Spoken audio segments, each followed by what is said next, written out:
Sudahlah sayang, ikut saja apa yang aku katakan, ucap Natasha kepada Reno. Reno yang sedang mabuk berat akhirnya pasrah begitu saja saat Natasha membawanya keluar dari ruangan pesta tersebut. Hei, kemana kamu mau membawaku?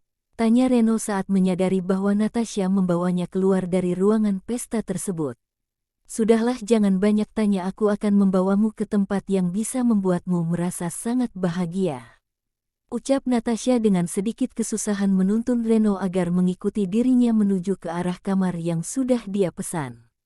Kamu benar-benar belum berubah sedikit pun ya, ucap Reno dengan tubuh sempoyongan.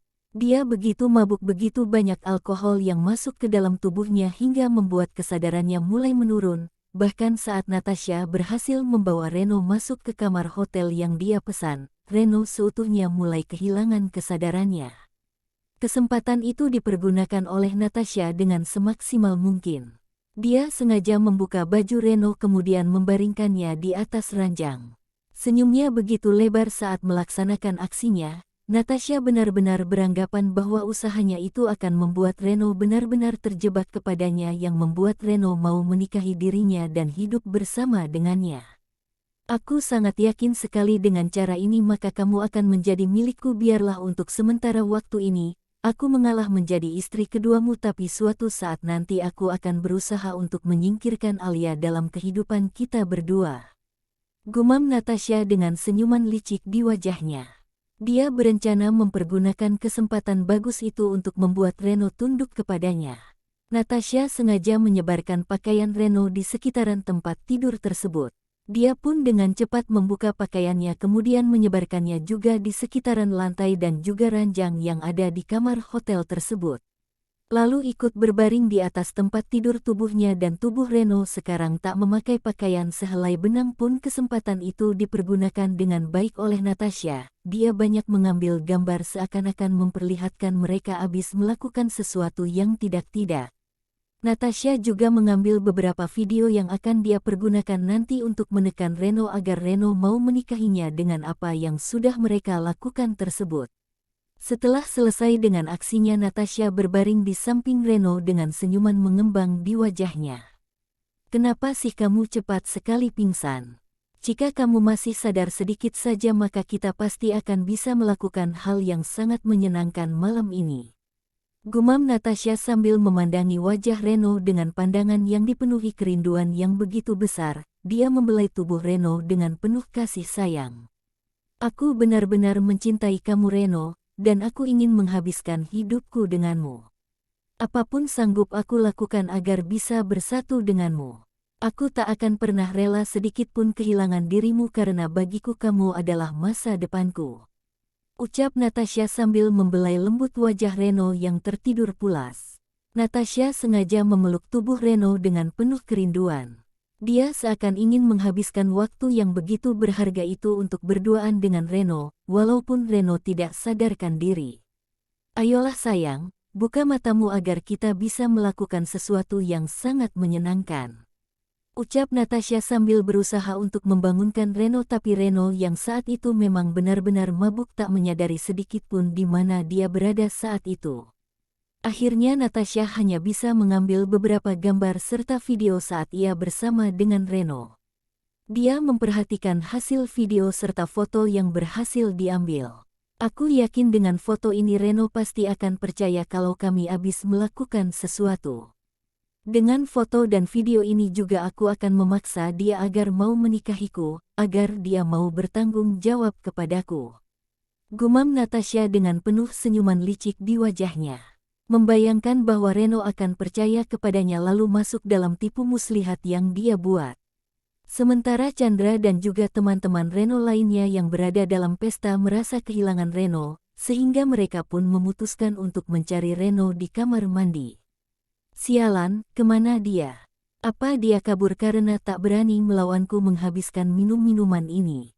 Ujar Chandra dengan tubuh sedikit sempoyongan.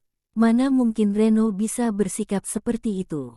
Kamu tahu sendiri kan bahwa dia tak akan mau kalah dari siapapun. Aku yakin dia pasti akan kembali kepada kita, mungkin saja sekarang dia tengah berada di kamar mandi. Ayo kita periksa di sana. ajak Rian kepada Chandra dan juga Aldo. Mereka secara bersama-sama pergi ke kamar mandi tapi saat sampai di sana mereka tak menemukan keberadaan Reno dimanapun. Kemana Reno ya? Kenapa dia tak ada di sini? Di dalam ruangan pesta dia juga tidak ada, ucap Aldo karena tadi sempat memeriksa tamu-tamu undangan yang ada di pesta ulang tahun Raisa itu, tapi dia tak menemukan Reno dimanapun. Benarkan yang aku katakan? Dia pasti merasa takut melawanku makanya pergi duluan, ucap Chandra kepada para sahabatnya yang lain. Oh, mungkin saja dia sudah pulang tadi kan dia sempat bilang kepada kita bahwa istrinya kurang enak badan dan dia hanya sebentar di pesta ini. Mungkin saja sekarang dia sudah kembali ke rumahnya, ucap Rian kepada Aldo juga Chandra. Ya, mungkin saja dia sudah pulang ke rumah. Baiklah kalau begitu ayo kita kembali masuk ke ruangan pesta saja, jawab Chandra kembali. Mereka kembali memasuki ruangan pesta dan mengabaikan Reno yang tiba-tiba hilang begitu saja karena mereka beranggapan Reno sudah pulang ke rumah untuk menemui istrinya. Karena memang tadi sebelum mereka memulai minum minuman keras, Reno memang sempat mengatakan bahwa dia tak ingin berlama-lama di pesta itu karena istrinya kurang sehat yang sekarang berada di rumah. Reno masih juga belum sadarkan diri sementara Natasha mulai mengantuk hingga akhirnya dia pun tertidur sambil memeluk erat tubuh Reno. Natasha tertidur pulas tangannya melingkar erat di pinggang Reno, seakan-akan ia tak ingin kehilangan laki-laki itu. Pagi harinya Reno terbangun karena merasakan hangatnya sinaran matahari yang menerpa wajahnya. Saat ia membuka mata dia melihat ke arah jendela yang sedikit terbuka, sehingga cahaya matahari masuk ke kamar itu dan menerpa wajahnya. Dia sejenak berusaha untuk mengumpulkan kesadarannya kemudian melihat ke arah sisi kanannya dan keningnya langsung berkerut karena tak mengenali tempat dia berada saat itu. Aku di kamar siapa ini? Gumam Reno sambil memperhatikan sekitaran kamar tersebut dan saat dia menoleh ke arah sisi kanannya dia melihat sesosok perempuan yang tidur di sampingnya. Jantung Reno langsung berpacu dengan cepat saat menyadari bahwa perempuan yang tidur di sampingnya bukanlah istrinya. Ya Tuhan, Natasha, ujar Reno dengan wajah yang begitu kaget saat melihat Natasha lah yang tidur di sampingnya.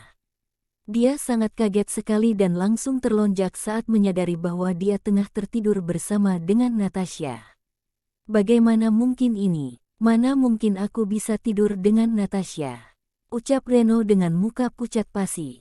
Jantungnya langsung berdetak dengan kencang dan dia pun buru-buru bangkit dari tempat tidur tersebut. Pandangannya langsung tertuju pada pakaiannya dan juga pakaian Natasha yang bertebaran di lantai maupun di atas tempat tidur.